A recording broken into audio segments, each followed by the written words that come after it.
Me avisan si se ve mi pantalla, por favor.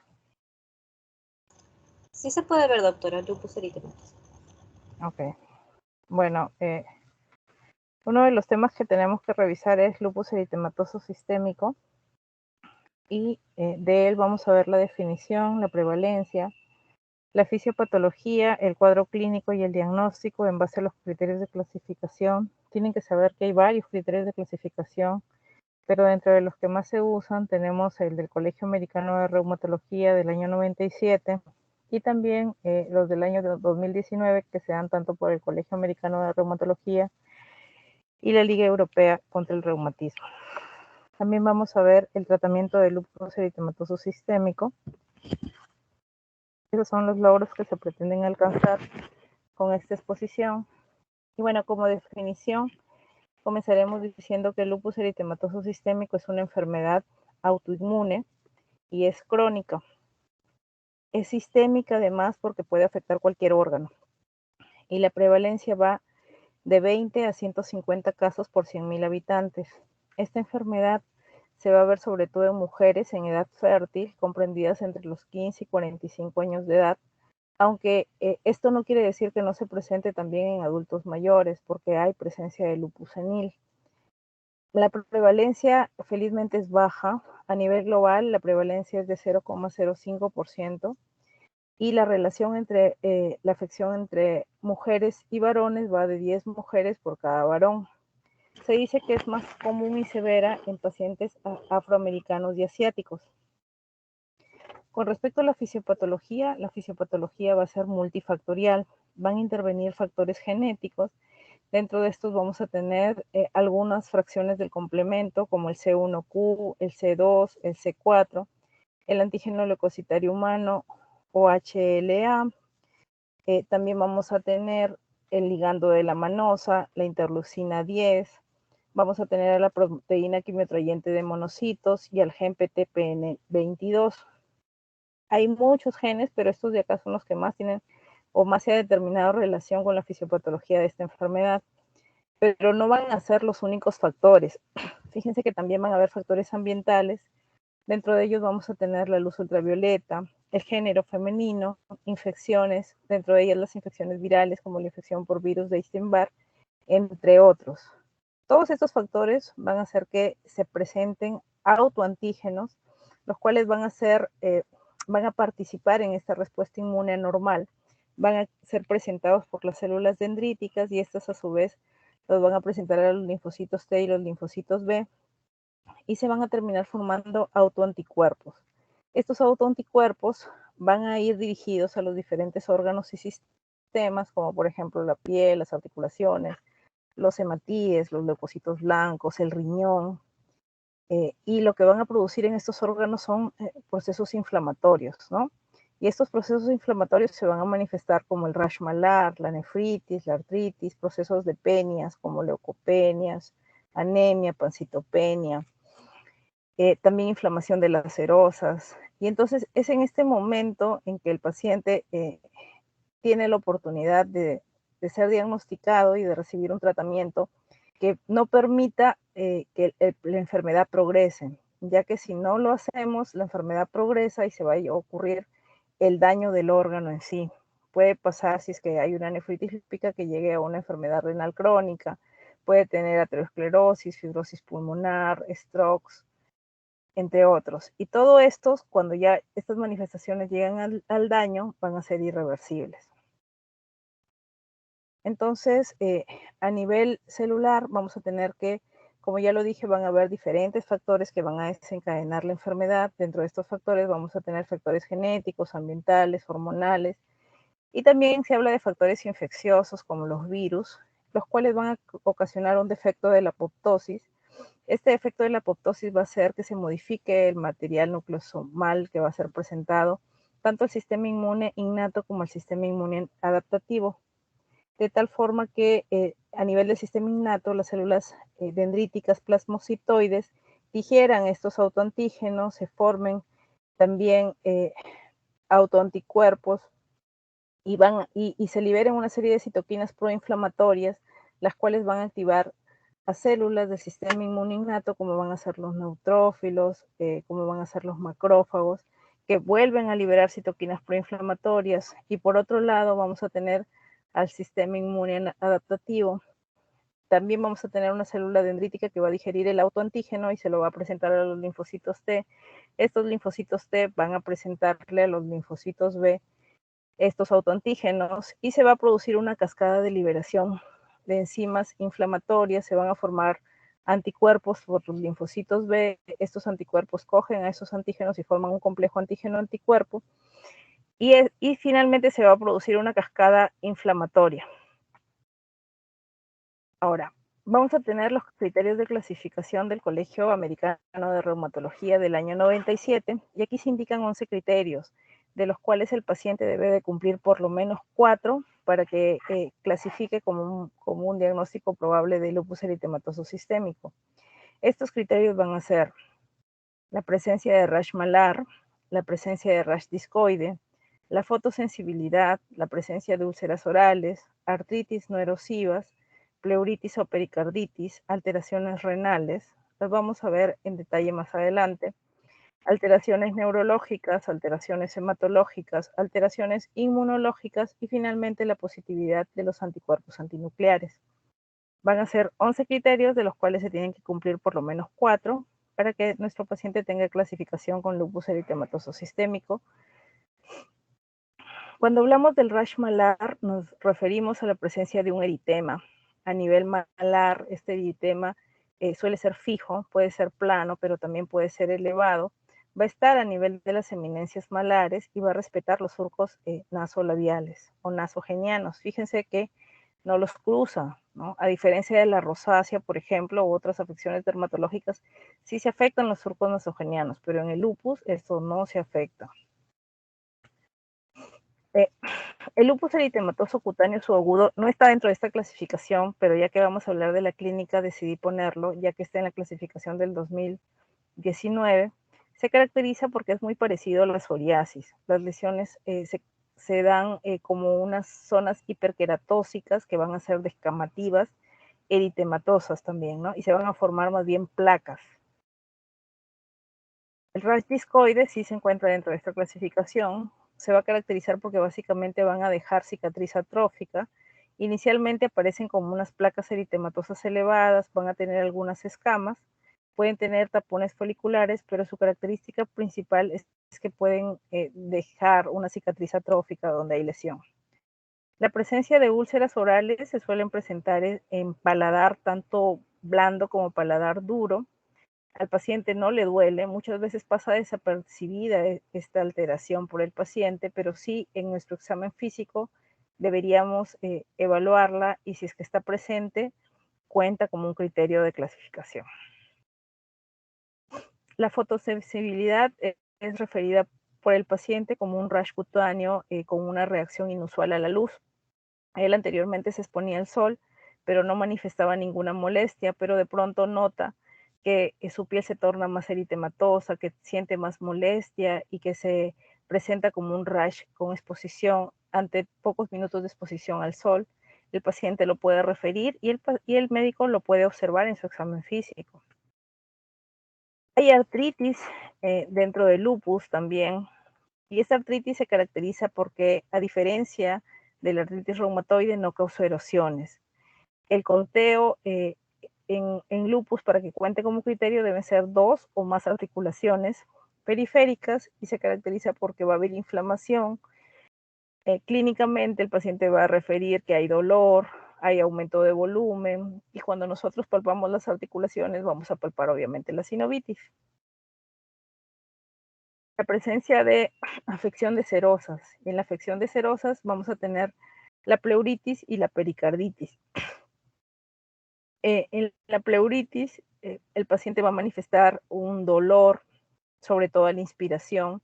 También podemos encontrar una disminución del murmullo vesicular al examen físico o también un frote que puede ser auscultado en el examen físico. En el caso de la pericarditis podemos ver una disminución de los complejos QRS, que esto va a estar documentado en el electrocardiograma. O también podemos, cuando escuchemos los ruidos cardíacos, notar una disminución de la intensidad. También se puede documentar mediante radiografías o ecocardiogramas, en lo cual se evidencie en el ecocardiograma la presencia de líquido a nivel del pericardio. La alteración renal es muy importante en el lupus. Hasta el 75% de los pacientes con lupus tienen afección renal. Y para que cuente como criterio de clasificación debemos de tener exámenes de laboratorio en el cual haya presencia de proteinuria a un valor mayor a 0,5 gramos por día, o si es que no se cuantifica la proteinuria, presencia de 3 cruces de orina, 3 cruces de proteínas en el examen de orina, si es que no lo cuantificamos, o la presencia de cilindros, de glóbulos rojos, de hemoglobina, granulares o tubulares o mixtos. Tan importante es la nefritis lúpica como manifestación en el lupus que existe una clasificación de las nefritis lúpicas. Esta clasificación ha sido dada tanto por la Sociedad Renal de Nefrología como la Sociedad de Patología. Y la nefritis lúpica se va a clasificar en 6 grupos, dentro de los cuales el más frecuente es la nefritis lúpica difusa.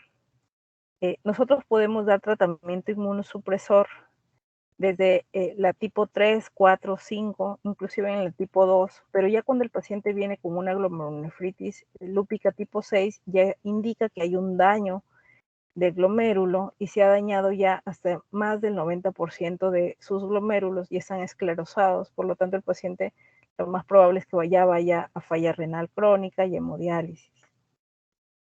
Dentro de las alteraciones neurológicas tienen que saber que son múltiples las manifestaciones que tiene el lupus, tanto a nivel del sistema nervioso central como del sistema nervioso periférico, pero en esta clasificación del año 97, los criterios que se toman en cuenta es la presencia de convulsiones y de psicosis, siempre y cuando se descarten otras causas. Dentro de esas otras causas vamos a tener las alteraciones metabólicas, como por ejemplo la uremia, la cetoacidosis, alteraciones hidroelectrolíticas o drogas que puedan producir estos estados de convulsiones y psicosis.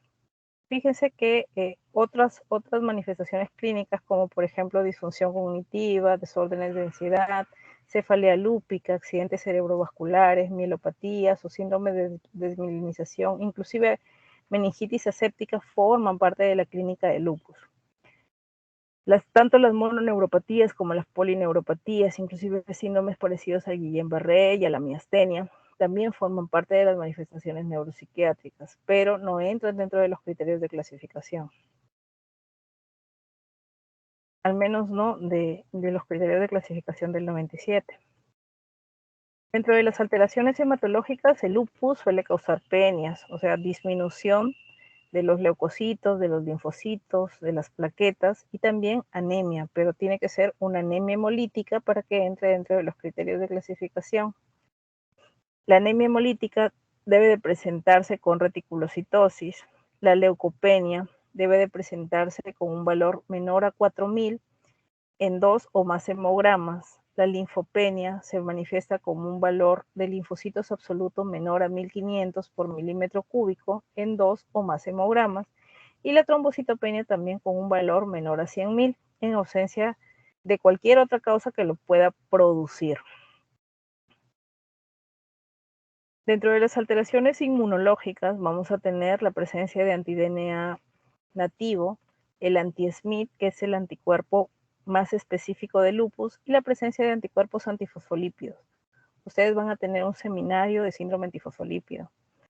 Y estos anticuerpos antifosfolípidos, los que se tenían en cuenta en esta clasificación son los anticuerpos anticardiolipina, tanto IgM como IgG, anticoagulante lúpico, o una prueba serológica para sífilis falso positivo, por lo menos durante 6 meses, ¿no? Y finalmente, el último criterio de clasificación van a ser los anticuerpos antinucleares.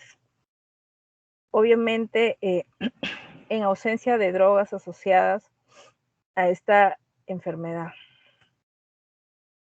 Entonces, esta clasificación se basa en 11 criterios. Deben estar presentes 4 de los 11 para que el paciente cumpla con los criterios de clasificación.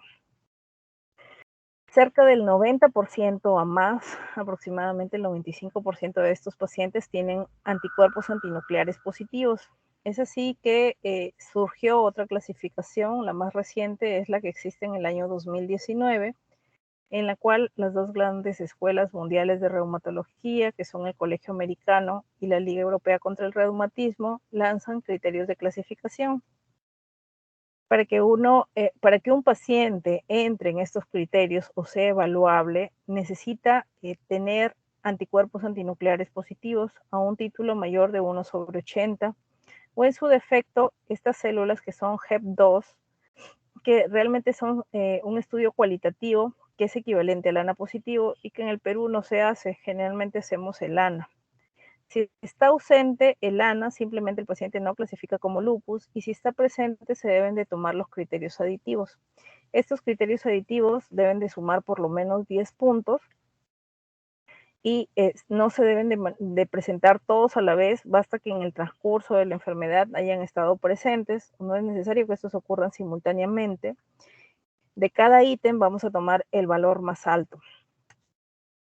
Estos criterios se van a dividir en criterios clínicos y criterios inmunológicos. Dentro de los criterios clínicos, ellos agregan a la fiebre dentro de los síntomas constitucionales con un valor de 2 puntos, a las manifestaciones hematológicas que ya las hemos mencionado, como leucopenia, trombocitopenia, hemólisis autoinmune. Supongamos que el paciente tiene las 3 manifestaciones, solamente colocamos un valor, el más alto. Si aquí hay 2 valores en 4, igual se coloca uno de ellos. Dentro de las alteraciones neuropsiquiátricas vamos a tener el delirio, que es lo que agregan, la presencia de psicosis y convulsiones que ya estaban.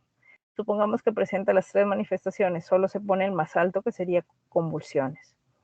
Dentro de las manifestaciones mucocutáneas toman a la alopecia no cicatrizal, la presencia de úlceras orales, lupus cutáneo subagudo, que como dijimos tenía una manifestación muy similar a la psoriasis o lupus discoide, y el lupus cutáneo agudo, que es la presentación de rash malar. A cada uno le asignan un puntaje. La presencia de afección de serosas, y dentro de ellas vamos a tener la pleuritis o pericarditis, y finalmente la pericarditis como tal. Dentro una pericarditis aguda. Un criterio es pleuritis o pericarditis y la otra una pericarditis aguda. La presencia de afección musculoesquelética, y aquí vamos a tener que se encuentren afectadas las articulaciones con presencia de sinovitis, y dentro de las afecciones renales vamos a tener los resultados de proteinuria a un valor mayor a 0,5 gramos en 24 horas, la presencia de biopsia renal clase 2 o clase 5, la presencia de una biopsia renal clase 3 o clase 4. Fíjense que solo tener una biopsia renal clase 3 o clase 4 ya le da al paciente un valor de 10 puntos. Y ya con esto entraría dentro de los criterios de clasificación del lupus eritematoso sistémico. A la parte renal es a la que se le asigna el mayor puntaje, por ser una manifestación muy frecuente en estos pacientes. Y por otro lado, dentro de los criterios inmunológicos vamos a tener la presencia de anticuerpos anticardiolipinas, anti-beta-2-glicoproteína o anticoagulante lúpico. La presencia de cualquiera de estos le da un puntaje de 2 puntos. El consumo de complemento, ya sea de C3 o de C4, o de ambos, también le va a dar puntaje. Y finalmente los anticuerpos específicos contra el lupus, fíjense que el anti-SMIT tiene el valor alto, así como el anti-DNA de doble cadena, de 6 puntos, ¿no? Aquí está la definición de cada criterio. Por ejemplo, fiebre, se va a tomar en cuenta fiebre siempre que la temperatura sea mayor a 38,3. Se va a hablar de leucopenia siempre que el conteo de células blancas sea menor a 4.000, trombocitopenia menor a 100.000, anemia hemolítica cuando hay presencia además de la anemia de hemólisis manifestada con reticulocitos, consumo de aptoglobina, elevación de la bilirrubina indirecta, elevación de la deshidrogenasa láctica y la presencia de un CUMS positivo. Y así van a estar todos la definición de cada una de las manifestaciones. Entonces, finalmente pasaremos a hablar un poquito del tratamiento en el lupus. Como ya se mencionó al inicio de la exposición, lo más importante es tratar temprano al paciente. Para ello deben de tener un diagnóstico temprano. Es importante también evitar el uso prolongado de esteroides, ya que estos tienen muchos efectos adversos. y se debe tratar según el compromiso. Siempre va a predominar el tratamiento del compromiso más severo, ya que por lo general suele incluirse el tratamiento de los compromisos más leves. Los corticoides en compromisos severos se van a dar en pulsos. Pulso significa megadosis. Vamos a dar megadosis de corticoides. Obviamente, si es que es un compromiso severo, el tratamiento va a ser endovenoso. Lo que solemos usar es metilprednisolona a dosis de 10 a 15 miligramos por kilo por día. Los pulsos se suelen dar por pocos días. Generalmente cuando usamos metilprednisolona lo damos por 3 días. Y debemos de bajar la dosis de manera progresiva junto con ahorradores de corticoides. Obviamente vamos a evaluar el compromiso para darle el corticoide vía oral. Si es que son compromisos severos, se habla de dosis tan altas como 1 miligramo por kilo por día. Con respecto a la hidroxicloroquina, en los diferentes estudios se ha demostrado que todo paciente debe recibirlo, ya que previene los brotes de estas enfermedades. Dentro de los ahorradores de corticoides vamos a tener la azatioprina, el metrotexate, el micofenolato. Y tienen que saber que la ciclofosfamida es un inmunosupresor potente que también lo damos en pulsos, generalmente para compromisos graves. La dosis suele ser de 500 hasta 1 gramo por metro cuadrado de superficie corporal. Hay diferentes esquemas, generalmente se utiliza el esquema mensual, pero también hay esquemas quincenales. Y la cantidad de pulsos cuando el compromiso es renal o hematológico suele ser de 6 pulsos, y cuando el compromiso es neurológico, que es el compromiso más severo que puede tener esta enfermedad, se pueden dar hasta 12 pulsos. Y finalmente el rituximab se da para compromisos refractarios. Aquí está un poco lo que hablábamos respecto a los corticoides. Todos nuestros tratamientos tienen 2 fases, una fase de inducción y una fase de mantenimiento. En la fase de inducción, la dosis inicial de glucocorticoides va a depender de la actividad del lupus. Si la actividad es baja, vamos a dar dosis bajas de corticoide, generalmente un valor de prednisona a una dosis menor a 7,5 miligramos por día.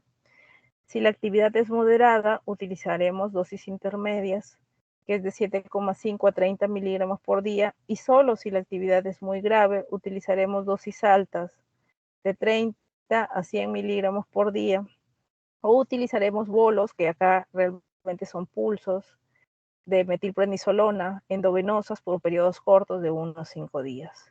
Y con respecto al mantenimiento, obviamente el paciente no se suele quedar con esta dosis toda la vida. Lo que buscamos es que se lleve la remisión de la enfermedad y ya después pasamos a la fase de mantenimiento.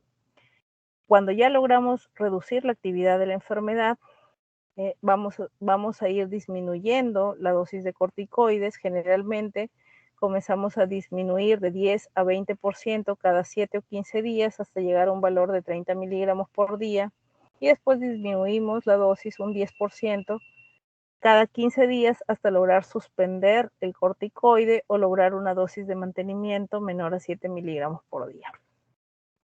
Entonces la pregunta será, ¿y cómo sé qué actividad tiene el paciente? ¿Es baja, moderada o grave? No sabemos. Para eso pues existen índices de actividad. Generalmente casi todas nuestras enfermedades tienen índices de actividad, porque así como ustedes saben que, por ejemplo, un paciente que ya tiene un valor de glucosa en 200 está con diabetes, nosotros también debemos de saber con qué actividad está nuestro paciente, si es leve, moderada o severa. Como ya lo mencioné, la actividad más severa siempre va a estar en la parte neurológica. Hay varios índices de actividad para el lupus. Uno de los que más se usa recibe el nombre de SLEDAI. Realmente esto deriva de una terminología en inglés, que al final es índice de actividad del lupus eritematoso sistémico. 2K es porque se produce el conteo en los últimos 30 días. Y las variables que se evalúan es si hay presencia de convulsiones, psicosis, síndrome orgánico cerebral, trastornos visuales, trastorno de nervios craneanos, cefalea por lupus, vasculitis o accidentes cerebrovasculares. A todos ellos le dan un peso de 8 puntos. Un valor mayor a 8 puntos ya indica severidad. De 4 a 8 va a ser moderado y menos de 4 va a ser leve. Entonces, artritis, miositis, van a contar como con, inclusive las pleuritis pueden contar como manifestaciones que sean más leves o moderadas. De 4 a 8 va a ser moderado. Fíjese que proteinuria, hematuria, cilindros, cada una de ellas tiene 4 puntos. Si es que tiene todas pues presentes, va a sobrepasar los 8 puntos y vamos a hablar de una manifestación ya severa. Y los que tienen menor puntaje en la escala de actividad son aquellos que van a producir compromiso tanto de piel como de articulaciones, ¿no? Como por ejemplo rash, alopecias, úlceras. Acá ponen pleuresía o pericarditis también. Algunas manifestaciones de laboratorio, como la actividad del ADN o la hipocomplementemia. Y la fiebre le dan un puntaje bien bajito y trombocitopenia y leucopenia también les dan valores bajos, ¿no? Hay críticas, dentro de esto hay muchas críticas respecto a los índices de actividad, respecto a los criterios de clasificación. Por ejemplo, en los criterios de clasificación, como vimos en las manifestaciones neurológicas, son muchas las manifestaciones neurológicas, pero los criterios de clasificación solo mencionan a 2 y generalmente lo hacen por ser más frecuentes, ¿no? Por ejemplo, en los índices de actividad, trombocitopenia le dan un puntaje muy bajo, pero hay pacientes que, por ejemplo, vienen con plaquetas en 2000 y eso puede poner en riesgo su vida y debería ser una manifestación severa. Entonces, existen otros índices de actividad que le dan mayor puntaje a estas alteraciones hematológicas. Y generalmente el paciente no presenta una sola cosa, ¿no? O sea, puede presentar trombocitopenia, pero también hipocomplementemia, también actividad del ADN, también puede presentar fiebre y todo esto es sumativo. Ahora, con respecto al tratamiento, ustedes tienen que tener en cuenta que cada medicamento va a tener su indicación, cada medicamento va a tener un efecto adverso, se debe de evaluar, se deben de monitorear, tanto clínicamente como a una monitorización de laboratorio.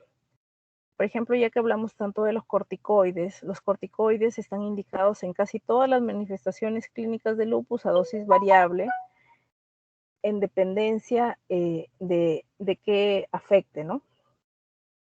Ahora, dentro de los eventos adversos vamos a tener hipertensión, hiperglicemia, dislipidemia, hipocalemia, osteoporosis. ¿Y qué vamos a hacer para evaluarlo? Pues vamos a evaluar con regularidad la presión del paciente, su densitometría ósea por lo menos una vez al año, la glucosa, ya que puede producir hiperglicemia, y el monitoreo clínico lo haremos preguntándole al paciente si hay presencia de poliuria, polidipsia, si es que hay cefalea, si es que hay cambios visuales, etcétera.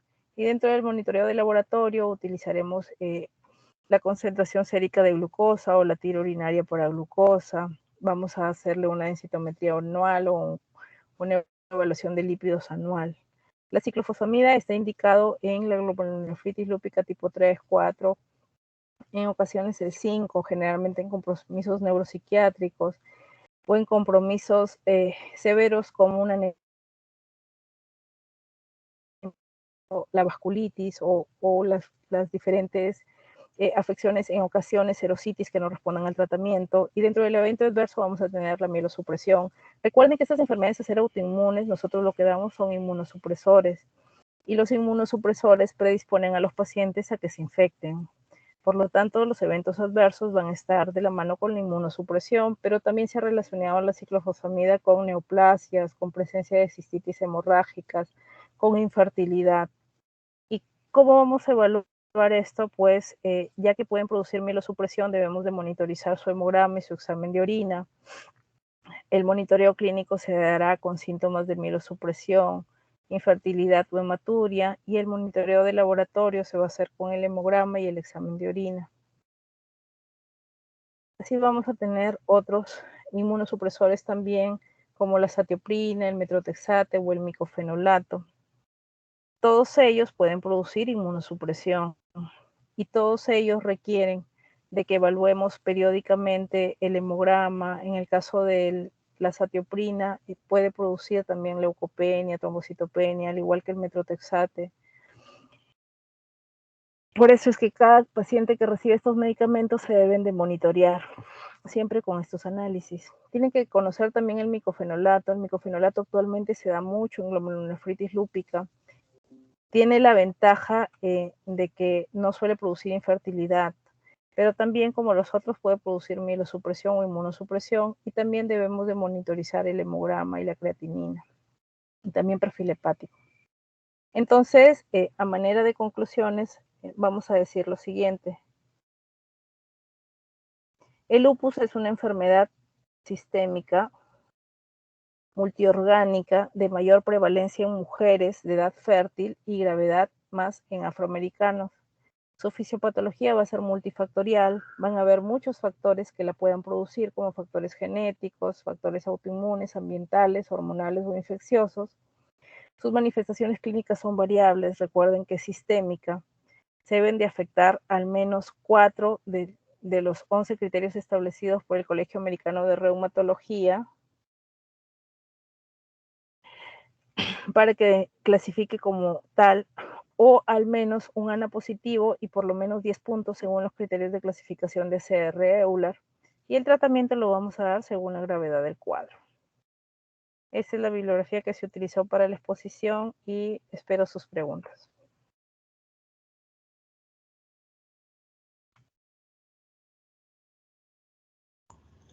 Doctora, siempre o sea, cuando hablan de diagnóstico, se me hace un poco confuso esto de los criterios de clasificación que no son diagnóstico. O sea, para el diagnóstico necesito las manifestaciones clínicas más un anticuerpo DNA positivo o un anti-SM, o cómo es, o sea, no. Depende de los criterios de clasificación que utilices. Si es que utilizas el de ACR del 97, solamente son 4 de los 11 que se presentan como criterios de clasificación. Y si es que es del 2019, tiene que ser un ANA positivo más por lo menos 10 puntos dentro de los criterios que están, ya sean clínicos o inmunológicos. Siempre se habla de criterios de clasificación y no de un diagnóstico como tal, porque estas enfermedades tienen la característica de que a veces se pueden sobreponer con otras, pero yo creo que al tener el criterio de clasificación bien definido, sí podemos señalar de que hay un diagnóstico fijo, ¿no? Y actualmente acá, ¿qué se utiliza? ¿El anterior o el que? ¿Cuál de los dos se utiliza en el niño, por lo menos? ¿Con qué criterio de clasificación? Para los estudios, o sea, depende, para los estudios de investigación siempre se utilizó tal tipo de criterio. Generalmente se ha utilizado siempre el del año 97, pero ya con este nuevo se utiliza bastante el del 2019, ¿no? Porque se puede confundir con otro tipo de enfermedades, ¿no? Dentro de esos puntos de clasificación que mencionaba. Sí, y tienen que saber que también estas enfermedades autoinmunes a veces se sobreponen con otras. No es lo común, ¿no? Pero a veces sí se pueden sobreponer con otras. Ya, doctora, y también mencionó cuando estaba hablando del tratamiento de los pulsos, ¿cómo, no sé si podría explicar un poquito más sobre ese punto? Primero depende de qué gravedad tenga el paciente. Siempre va a depender de su índice de actividad. Supongamos que es un paciente que está haciendo una glomerulonefritis lúpica con una proteinuria en 3 gramos, tiene edema, tiene artritis, tiene serositis, ya cumplió todos los criterios, está activo, tiene un SLEDAI, no sé, en 12 o 15 puntos. Entonces tienen que saber que lo que actúa más rápido son los corticoides. Obviamente el paciente no está infectado porque ya ustedes lo estudiaron y no tiene ninguna infección. Lo que damos son pulsos de corticoides. Siempre que el paciente esté activo, la enfermedad esté activa, la actividad sea severa, se ponga en riesgo la vida del paciente, utilizamos los pulsos de corticoides, utilizamos metilprednisolona. La dosis es de 10 a 15 miligramos por kilo por día. Generalmente se usa de 3 a 5 días, ya que los corticoides producen un efecto antiinflamatorio muy rápido. En cambio, la ciclofosfamida, la satioprina, el micofenolato no producen este efecto tan rápido. Su efecto más o menos comienza a verse en el segundo mes de tratamiento. No lo vamos a dejar con corticoides toda la vida, solamente se le da por 3 días. La mejoría del paciente, si es que está con la actividad como tal, es bastante significativa. Y posteriormente a eso lo dejamos con corticoides también de acuerdo a la gravedad que tenga el paciente, ¿no? Si es que es muy grave, Generalmente se ha visto con los estudios de que darle dosis alta, 1 miligramo por kilo día, podría tener mucho evento adverso, y el beneficio que se suele ver entre 0,5 y 1 miligramo es parecido, aunque esto va a depender del paciente, pero lo que solemos dar, si es que está muy activo, es medio miligramo por kilo por día, y lo mantenemos más o menos un mes, y de ahí se van bajando ya las dosis, ¿no? No se van a quedar para siempre con 30 miligramos. Después de ese tiempo, y obviamente ya le están dando el inmunosupresor, podemos bajar sin temor a que se active. Lo que generalmente hacemos es que bajamos 5 miligramos cada 15 días. Por ejemplo, de 30 bajamos a 25, de ahí bajamos a 20, de ahí bajamos a... Cuando ya estamos en 20 bajamos más lento, ¿no? 17.5, 15, 12.5, 10. Y a la par vamos dando el inmunosupresor, que es un ahorrador de esteroides. Pero el tratamiento varía de acuerdo al paciente, ¿no? Este tipo de pacientes claramente están hospitalizados, ¿no? No son ambulatorios. Claro, generalmente están Sí. hospitalizados, sí. Gracias, doctor. Ok. ¿Será que nos da tiempo de hacer otra clase? Un ratito. Sí, son 9:40, sí alcanza.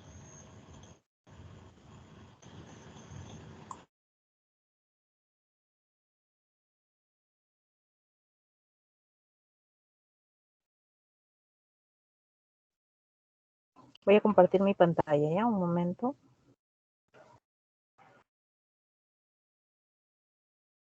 Me avisan si se ve la presentación, ¿ya?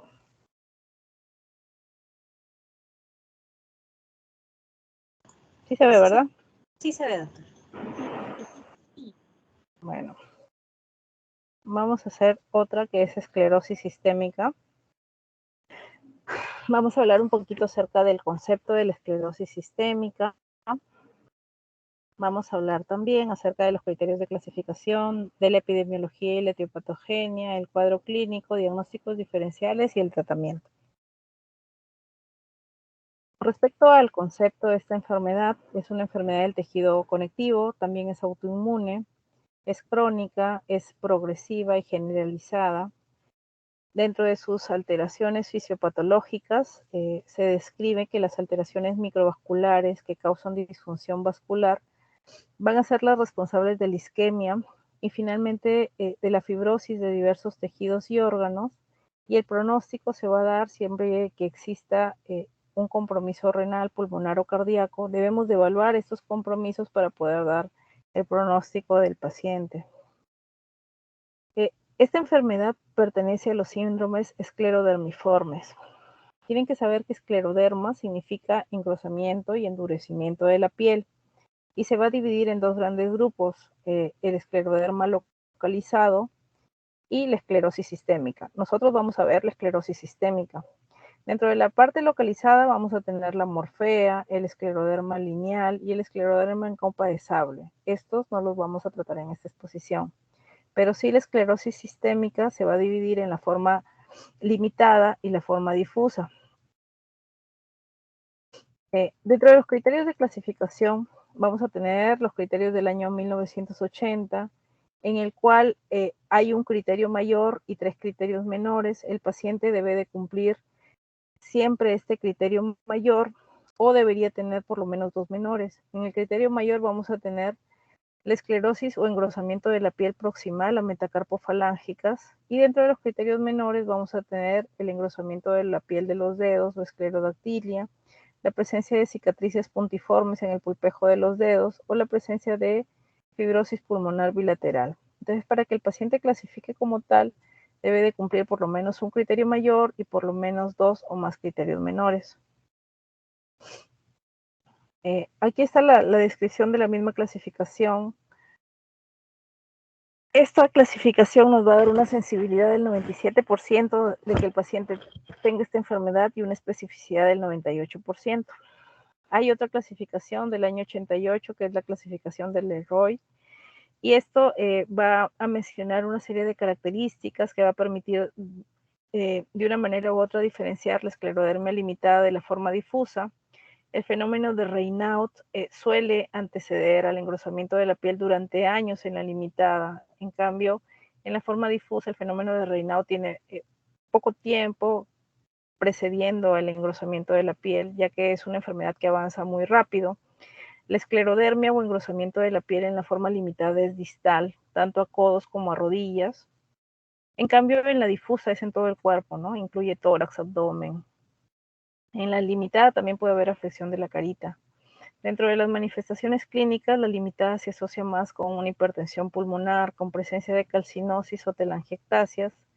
En cambio, la forma difusa se asocia más a afecciones viscerales tempranas, como una enfermedad pulmonar intersticial, reflujo gastroesofágico, roces tendinosos, afecciones cardíacas. Dentro del perfil inmunológico, hasta el 80% de pacientes con esclerodermia limitada tienen anticentrómero positivo y 30% tienen antitopoisomerasa positivo en la forma difusa. En la capilaroscopía, en la forma difusa vamos a ver pérdida del capilar, en cambio en la forma limitada suelen haber solo dilatación de capilares. El pronóstico es mejor en la limitada y en la difusa el pronóstico es desfavorable, sobre todo por los compromisos orgánicos internos. Este cuadrito es para ver que hay otras enfermedades que también entran dentro de la esclerosis sistémica limitada, como por ejemplo la esclerosis sistémica sin escleroderma o el síndrome de Cres. Ahora, tienen que saber que los anticuerpos anticentrómero en la forma limitada están hasta en el 80% de los pacientes, no en el 100%. Y en la forma difusa, los pacientes con antitopoisomerasa o anti-SCL70 están en un 30-40% y también podemos encontrar anticuerpos anticentrómeros, pero con un valor menor al 5%. Con respecto a la epidemiología, como casi la mayoría de estas enfermedades autoinmunes, suelen afectar más al sexo femenino, con una frecuencia de 3 a 5 mujeres por un varón. Suele afectar sobre todo la cuarta y quinta década de la vida, de 30 a 50 años.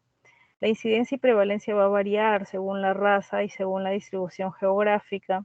Así vamos a tener que, por ejemplo, se ha encontrado un grupo de indios en Norteamérica que tienen una prevalencia alta de esta enfermedad, ya que esto refuerza la idea de que hay grupos étnicos que padecen más de este tipo de enfermedades.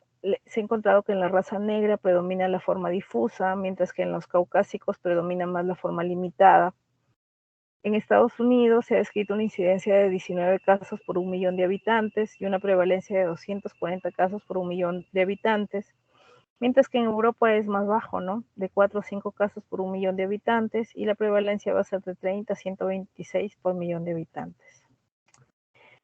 Hay factores genéticos y factores ambientales que pueden estar relacionados con la etiología de esta enfermedad. Dentro de los factores genéticos, las asociaciones con el HLA, agregaciones familiares, asociaciones con grupos étnicos, el sexo femenino, como ya lo mencioné, se habla de un microquimerismo de células fetales, aunque eso no está 100% dilucidado. Y también factores ambientales como la exposición al sílice, a la silicona, solventes orgánicos, entre otros. Dentro de la patogenia, como ya lo señalé, se ha encontrado que la alteración básicamente es de una alteración de vasculopatía obliterante inflamatoria a nivel de la microcirculación. Va a haber una acumulación del colágeno en la piel y en los órganos que va a llevar a la presencia de fibrosis y obviamente existe autoinmunidad que va a predisponer a estos pacientes a que desarrollen la enfermedad. Entonces, vamos a partir de una injuria vascular, va a haber una disfunción del endotelio, se van a activar las células endoteliales, se va a liberar endotelina 1, se van a activar también las plaquetas, los leucocitos, estos leucocitos activados se van a reclutar, se van a activar monocitos, macrófagos, y esto también va a hacer que se liberen más estos autoantígenos y se liberen a más autoanticuerpos, se van a liberar citoquinas proinflamatorias, como el factor de crecimiento de tejido conectivo y otras quimioquinas, el factor de crecimiento beta, y todo esto va a llevar a que se activen los fibroblastos, se acumule el colágeno, se acumulen más las células de la matriz extracelular, se lleve a cabo una adhesión entre estas células y al final se acumule colágeno y se reorganice esta matriz extracelular y finalmente se desencadene la fibrosis, y esta fibrosis va a participar en la vasculopatía obliterante, que a su vez va a participar en la hipoxia tisular. A nivel de la injuria vascular, que también va a estar favorecida por estos autoanticuerpos como el anticentrómero y anti-CCL70, se va a producir una formación de una neoíntima, una hipertrofia de la media, fibrosis de la adventicia, se va a producir una obstrucción de la luz, y finalmente todo esto va a llevar a que se forme una cascada continua que produzca vasculopatía obliterativa, activación de los fibroblastos, fibrosis, y participe de esta manera en la fisiopatología de esta enfermedad. Entonces, la vasculopatía obliterante del pequeño vaso lo que va a producir es fenómeno de Raynaud, va a participar en la crisis esclerodérmica renal e hipertensión pulmonar. La fibrosis va a participar en el engrosamiento de la piel, en la enfermedad pulmonar parenquimal, en la dismotilidad gastrointestinal, y finalmente la inflamación en la sinovitis, que también pueden presentar estos pacientes, y en el friction wrap, que es el roce tendinoso el roce tendinoso que solemos encontrar a nivel de las muñecas. Entonces, el fenómeno de Raynaud, como ustedes ya conocen, tiene 3 fases: palidez, cianosis y rubor. Todos los fenómenos de Raynaud son patológicos, no todos son patológicos. Existe un Raynaud inclusive fisiológico, ¿no? Que ante la exposición del estrés o exposición al frío, se produce un vasoespasmo y que puede pasar por las fases de palidez, cianosis y rubor. Este fenómeno de Raynaud no patológico es el primario, que no daña los tejidos, mientras que el secundario, que se asocia a enfermedades difusas del tejido conectivo, y la primera es la esclerosis sistémica, puede dañar los tejidos, ¿no? Deben de tener en cuenta que esta suele ser la primera manifestación de esclerosis sistémica. En todo paciente con fenómeno de Raynaud se deben de descartar estas enfermedades autoinmunes. Lupus también se asocia a fenómeno de Raynaud, o artritis reumatoide también, pero dentro de las enfermedades difusas la que más asociación tiene es la esclerosis sistémica.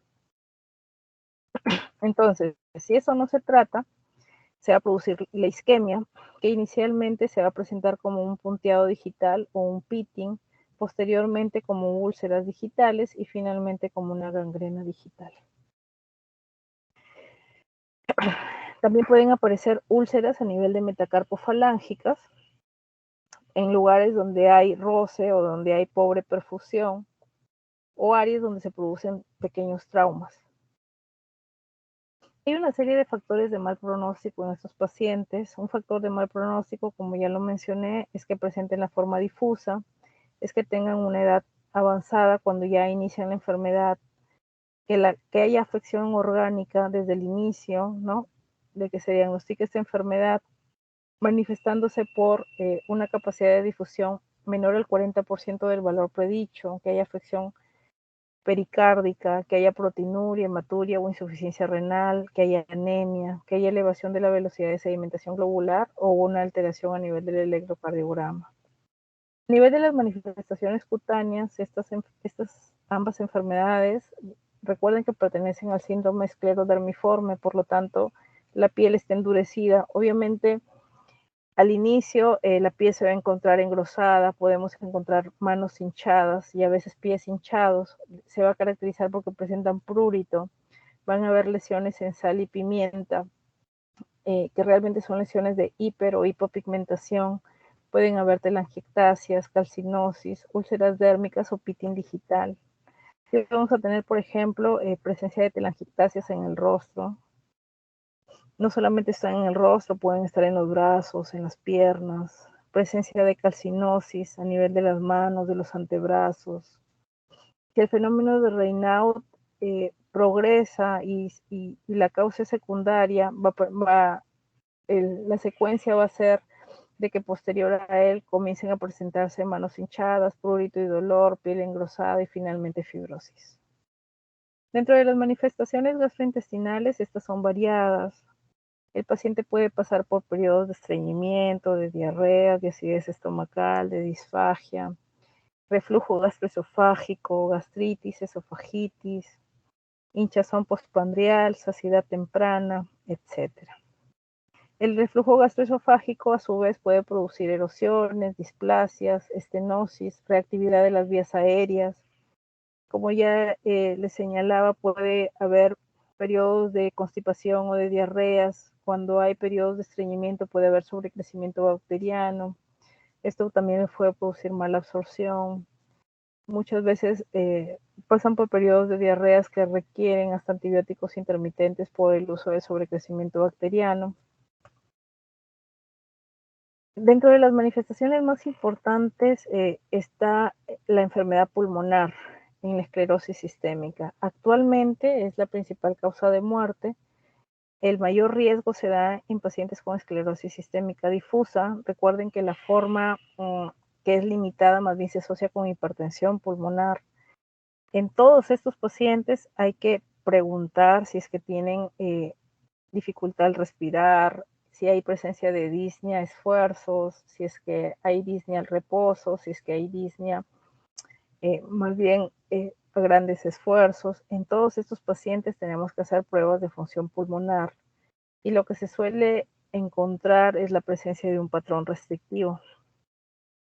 Entonces, debemos evaluar y preguntar si es que hay presencia de disnea de esfuerzo, si hay presencia de tos seca. Estas manifestaciones son frecuentes y obligatoriamente tenemos que evaluar tanto el compromiso pulmonar con pruebas funcionales como la espirometría y también el compromiso cardíaco.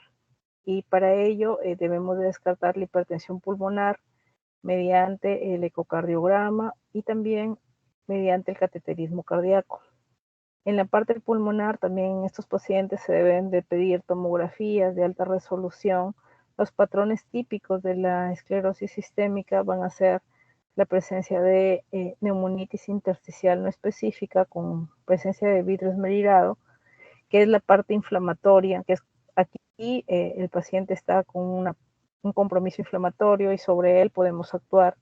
Pero ya la neumonitis intersticial usual se traduce en fibrosis pulmonar y ya representa un daño, ¿no? Si es que son sometidos a lavados broncoalveolares, lo que se suele encontrar es un incremento de polimorfonucleares o eosinófilos y básicamente un patrón inflamatorio. Aquí vamos a encontrar el patrón NINE, en la cual hay una neumonía intersticial no específica. Lo que se suelen ver son áreas de vidrio deslustrado, ¿no? Como si estuviera húmeda, húmedo un vidrio. Se va a manifestar por opacidades reticulares, en presencia de vidrio deslustrado, que generalmente suelen afectar las bases del pulmón. El patrón NIU más bien se va a caracterizar por esta distribución de panal de abeja, ¿no? También suelen ser manifestaciones que se ven a nivel basal y periférico. También podemos encontrar bronquiectasias. En algunos casos hay combinación de los patrones. Encontramos tanto vidrio deslustrado como patrón NIU con panal de abeja y bronquiectasias de tracción. Como ya lo señalé, en todo paciente que nos refiere a disnea de esfuerzo debemos de evaluar tanto el compromiso pulmonar con pruebas funcionales respiratorias, con tomografía pulmonar, y también debemos de evaluar la parte cardíaca, con la finalidad de descartar la hipertensión pulmonar. Mediante el ecocardiograma podemos encontrar la presión sistólica del ventrículo derecho, la presión de la arteria pulmonar. Se puede informar o deberíamos descartar insuficiencia tricuspidia, pero el gol estándar siempre va a ser el cateterismo del corazón derecho. Hay que tener en cuenta que dentro de los factores de riesgo para que los pacientes con esclerosis sistémica desarrollen hipertensión pulmonar van a estar la forma limitada, que tengan mayor edad. La afección cardíaca felizmente no es tan frecuente, pero si es que existe, va a dar un mal pronóstico al paciente. Se puede presentar como una alteración de la conducción, una falla del ventrículo izquierdo o una falla global o presencia de pericarditis. Con respecto a la enfermedad renal y crisis renal de esclerodermia, anteriormente era la causa más común de muerte en estos pacientes hasta que se introducieron los YECAS, ¿no? Se suele ver sobre todo en la forma difusa temprana, en pacientes que además tienen anticuerpos anti-ARN polimerasa en pacientes que usan corticoides o ciclosporina. Recuerden que en la esclerosis sistémica no solemos utilizar corticoides por el riesgo de la posibilidad de que se suela producir una enfermedad renal. Y si se usan, de preferencia se deben de usar dosis bajas, ¿no? Por debajo de 10 miligramos por día. La clínica de una enfermedad renal va a ser como una crisis hipertensiva, se va a manifestar a nivel de laboratorio con aumento de creatinina, hematuria, proteinuria, y el manejo va a ser el manejo de la presión, generalmente con yecas. Dentro de los factores de mal pronóstico están que el paciente sea de sexo masculino, que tenga insuficiencia cardíaca congestiva, que sea mayor en edad, que el nivel de creatinina ascienda por encima de 3 miligramos por decilitro y que no se logre el control de la presión arterial. Dentro de las afecciones musculoesqueléticas podemos encontrar artritis, podemos encontrar contracturas articulares, fricciones de tendones, miopatías, miositis, neuropatías por compresión, resorción ósea y calcificaciones cutáneas. Existen otras enfermedades que también les pueden dar un patrón esclerodermiforme. Por ejemplo, vamos a tener la fibrosis sistémica nefrogénica, que se da sobre todo en pacientes que están en diálisis. Va a ser diferente porque va a tener una afección, sobre todo predominio de los miembros inferiores, no hay presencia de Raynaud y suele avanzar relativamente rápida, tiene una evolución relativamente rápida. La fasciitis eosinofílica se va a caracterizar también porque va a haber un engrosamiento facial, las contracturas suelen ser de flexión, sobre todo a nivel del codo, va a tener la piel una apariencia de naranja y no suele afectar manos ni dedos, y en la biopsia vamos a ver un infiltrado eosinófilo que afecta la fascia.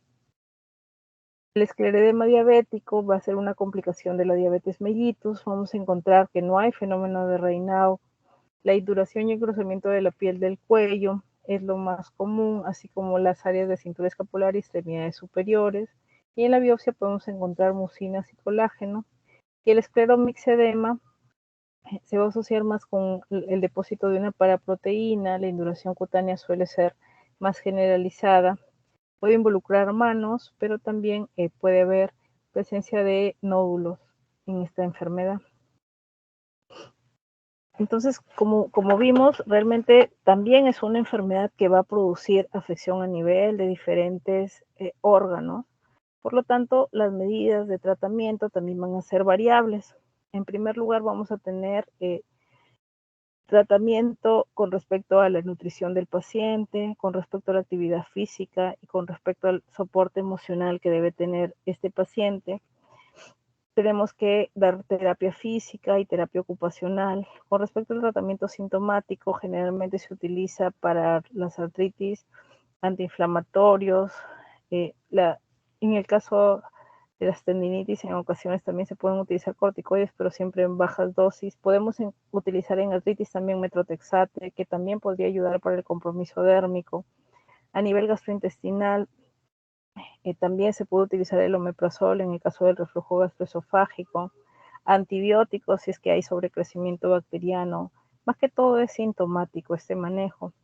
En la parte vascular, ya cuando hablamos del manejo del fenómeno de Raynaud, sí tenemos que utilizar en primer lugar bloqueadores de los canales de calcio.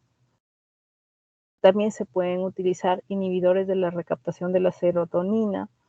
Por otro lado, podemos utilizar los YECAs o inhibidores de la enzima angiotensina, podemos utilizar convertidora de angiotensina, podemos utilizar bloqueadores de los receptores de angiotensina, nitroglicerina tópica, pero realmente lo que más se usa son bloqueadores de los canales de calcio y lo que aquí tenemos es el nifedipino.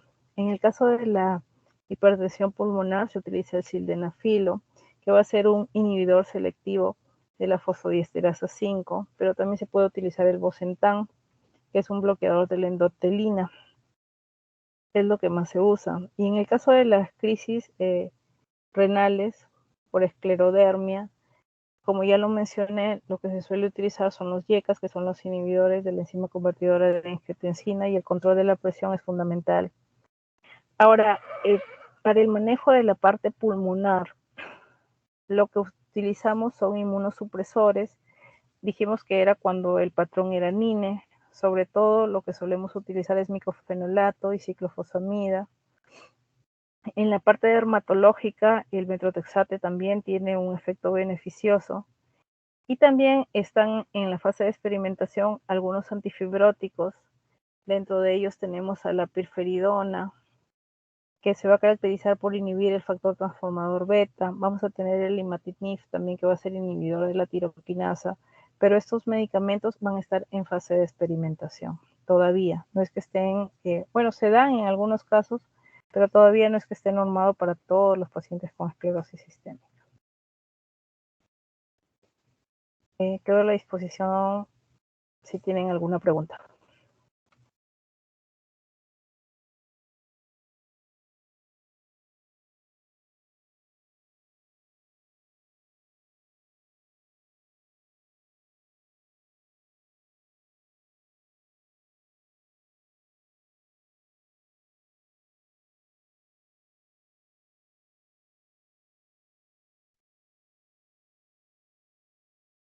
Doctora, parece que no hay más preguntas.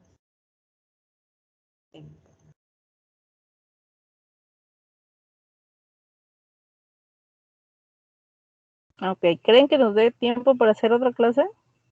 Son 4, o ya lo dejamos para la próxima.